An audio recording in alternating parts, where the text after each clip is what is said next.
This morning, Denmark's Prime Minister has praised the people of Greenland for their resilience amid mounting pressure from the Trump administration to take control of the semi-autonomous Danish territory.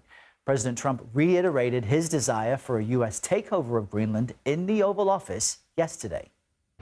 We need Greenland, and the world needs us to have Greenland, including Denmark. Denmark has to have us have Greenland. The comments come ahead of a visit to the territory by Vice President JD Vance. CBS News senior foreign correspondent Holly Williams has more for us from Greenland. We've heard President Trump talk a lot in recent months about taking over Greenland. So we came here to find out why he wants this remote place to become U.S. territory. Now, Greenland is roughly 3 times the size of Texas, mostly covered in ice sheet, with a population of about 56,000, mostly Inuit, who are indigenous to this place.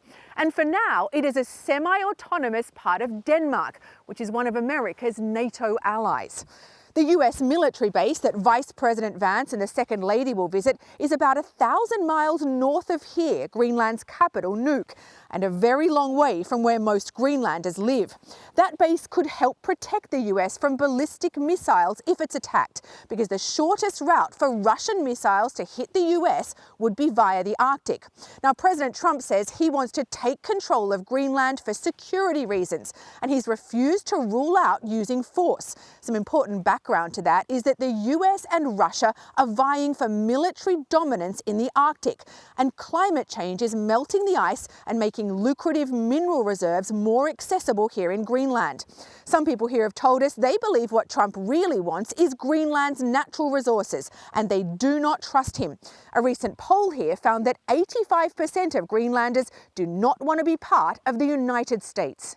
This is not the first time the US has tried to take over Greenland, though in the past it's been via negotiation.